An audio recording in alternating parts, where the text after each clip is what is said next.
What would happen, universe, if Clark Kent, Superman himself, or Kakarot, Goku himself, were to have been raised the right way, but still, due to the corruption of his powers, find his way to the dark side?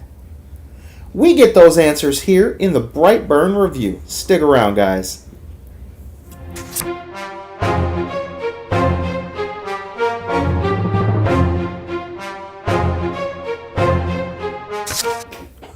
What's up, universe, and welcome back to the web's first must-see comic and nerd culture show. Welcome to Comic YOUniverse, guys. I'm one of your hosts, as always, C-Dubs, and as you guys can see, I'm riding solo on this video. And guys, I have a review for BrightBurn ahead of you.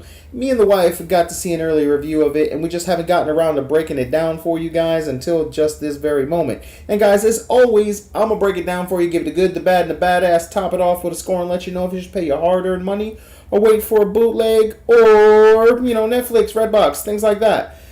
As always, guys, I'm going to try to give you the most honest and upright review possible, guys. Give you my 2 cents as well. And try to keep it as spoiler-free for you. But, spoiler alert!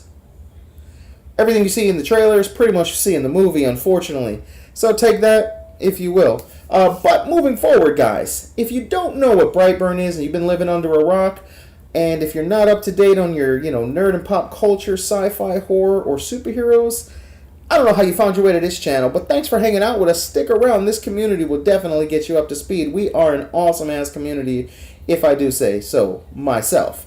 And guys, we'll keep you up to speed on everything all nerd and pop culture. So go ahead and give this video a like if you like it. Go ahead and give it a thumbs down if you don't. But let me know what you didn't like about it so I can try to make it better for you next time. Also, don't forget to share and subscribe. Tell your friends about us if they like anything nerd and pop culture or movie reviews, things like that. We try to keep it 100 for you guys. So guys, enough plugging the channel. Let's go ahead and get into the movie. So, the actors, they do a really good job.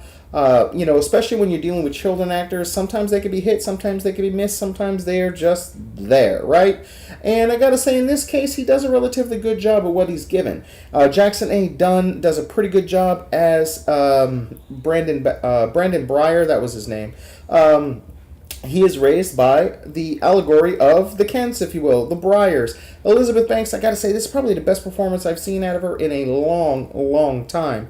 She really comes across as a loving, protective mother, almost to a fault, like some mothers who have a problem seeing, if your child, ends up still, even though you did all you could to raise them right, they still grow up to be a bad seed, if you will. Some moms have a hard time seeing their son or daughter in that light, almost to a fault, and that's what we kind of get here, to be honest with you. David Denham, he does a good job as the dad, and he tries to be the voice of reason. There comes a point in this movie where he has to put his foot down and make a really terrible decision, okay, and for better or worse, he makes that decision.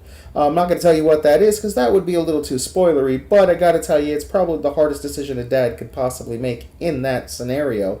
It is directed by David Yarkovsky, I want to say his name is. I may be pronouncing that completely wrong, and I mean no disrespect to that director because he did a fine enough job here in this film.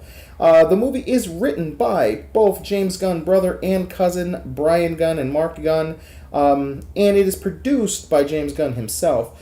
However, a lot of people think that this is a James Gunn written movie or a James Gunn directed movie. It is not, and you definitely, at least I felt that here. You did not, what I was almost anticipating, I did not get. And again, for better or worse, I'm going to leave that up to you as the reviewer or as the viewer to decide, because for me, it was a bit of a letdown. This movie was absolutely freaking just okay at the end of the day. It wasn't good, it wasn't bad, it was basically as mediocre can get, in my opinion.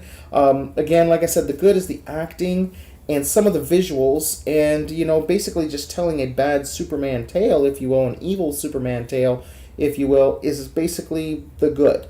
The bad is that, like I said, it is mediocre. It does nothing special. It does nothing to decipher itself away from the Stitcher character of Clark Kent, Superman, and or Goku. It's just there, if you will. He's just does everything you would anticipate. You can foreshadow and see things coming. As early as almost like one of the first lines of the film, there's a whistle that, Brandon and his mom kind of have back and forth. And literally, I looked at the wife. I said, "That's going to come back to haunt her. That's going to be a chilling moment in the movie," and it was. So. And I don't want to. I know sometimes when you give a negative review, and I'm not giving a negative review because I enjoyed it enough to say go see it. But I know when you start to give negativity here on the internet, some people automatically try to give you a thumbs down, and that's fine. But I just ask that you go see the movie, and then even if you give me a thumbs down, politely come back and tell me, hey, you might have had a point. You can leave the thumbs down. I don't care. But I just honestly want you guys to see this movie and decipher it for yourself. If you enjoyed it, that's great, because I enjoyed it enough to say go see it. But like I said, I was expecting more, and sometimes to our detriment, we kind of prepare ourselves or want more, and we don't get that. In this movie, we don't get any lore to the character. We don't get to find out where he's from, what he's here for, any of that jazz. He just kind of appears one night, and we don't even really get to see that clearly until later on when that moment he discovers who he is. And they still don't really give too much in terms of where he's from, why he's here. It's maybe led to believe it's somewhere more actually closer to the vein of Goku or Kakarot, at least in the early days. I know Kakarot's backstory has been flushed out more over the years on how he actually ended up on Earth, but originally we were led to believe that he was sent there basically to take over, destroy, or kill the planet, basically, take it over, and we kind of really led to believe this because Brandon does suffer from these types of visions that is believed to have been caused by some sort of activation of his ship. And he kind of deciphers the code, if you will, to determine what he should be doing, considering when he finds out he has powers. And another thing about this movie, the bad part and it's one of my biggest pet peeves in horror movies especially, me and my wife have this understanding that if something weird, crazy, or unbelievable happens to one another, to listen to the other, to not be afraid to come and talk to them about the situation, and even if it's as crazy it absolutely sounds, okay, to at least give them the proper respect of believing that they believe in what happened, okay, and then we can go and search maybe a logical reason or laugh about it and realize that it wasn't nothing. But I hate when it worked maybe way back in the day, okay, when families weren't when there were still some not equal rights and things like that.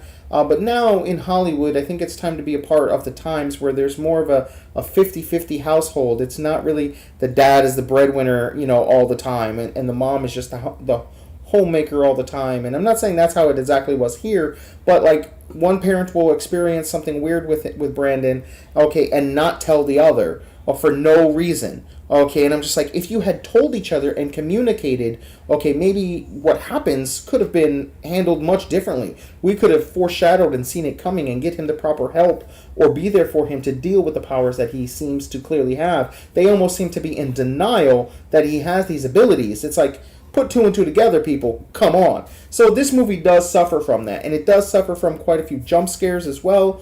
There's, in my opinion, nothing scary about this film. They touch on some things that could have been a real selling point, and that is dealing with the threat of a loved one.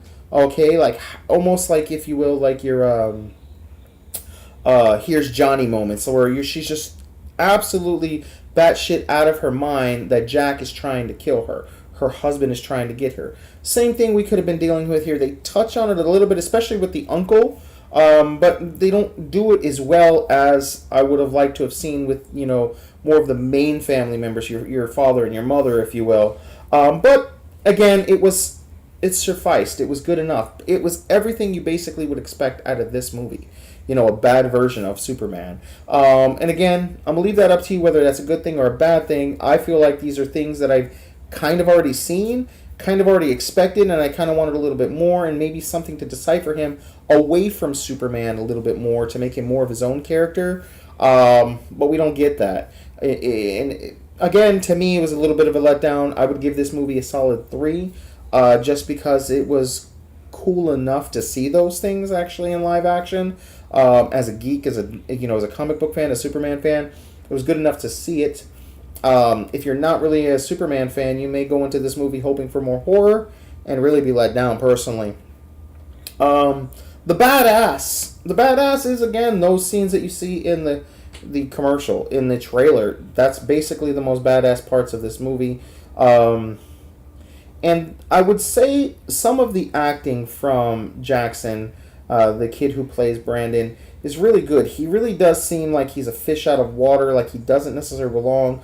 Like there is something deranged in him, like there is a disconnect from him, a lack of remorse for some of the things he has done. So that is actually really good and could be deciphered as bone chilling. But I guess it depends on how you feel in that viewing. You know, it might, for me, I didn't feel that. I could see that that's what they were going for, but it was just a little bit lacking. But I don't want to give it a fault to the kid. I think it may have been just a little bit of fault of the direction or maybe the writing. And again, it wasn't bad. It just wasn't good enough, I guess. And I guess that's the point of this review. It's kind of just right there. You know, if you're short on funds, I would say, you know, save your money for Spider-Man or Aladdin or a Lion King coming up, and maybe wait for a Redbox or even a Netflix. But if you have the money to spend, you're into horror, you're into something a little different, or you want something different out of a superhero or supervillain film, this might be just enough for you. If you're a diehard like most of us here on the channel, this may be, I have this feeling you're going to go into it and just be, it was just okay. It wasn't bad, but it wasn't what I was hoping for. And unfortunately, that's kind of where we are in this review. I'd give it a almost solid 3 stars out of 5. Go ahead and check it out. Like I said, if you have the funds, come back and let me know if you liked it, if you hated it, if I was crazy, what did I miss, what did I not get. If you feel that the story or the lore was fleshed out, I can tell you I want more of this. It left me intrigued enough to want to see more. Definitely also stay to the end. Not talking about necessarily after credit scenes, but that's where some of the fun ends up is through the credits at the very least. We start seeing like videotape of news footage of the kid and things like that. And that's where some of the most fun actually happens in the film.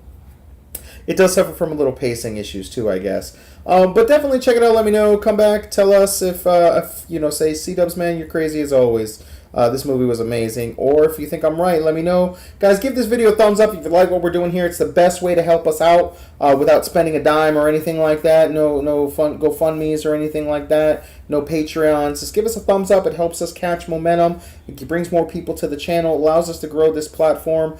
Some of you guys have been hanging out with us a lot on some of our video game live streams.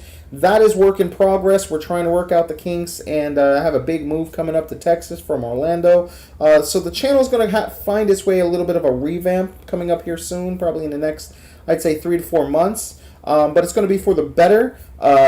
And we're just going to try to build a platform to where we can all geek out and nerd out together, guys. As always, guys, thank you so much from the bottom of my heart. We couldn't do this without you guys. Thanks for hanging out, as always. Don't forget to share, subscribe on the video if you haven't already. Tell your friends about us if they like anything nerd and pop culture, guys. And until next time, I'm C-Dubs, and I'll see you in the universe. Peace.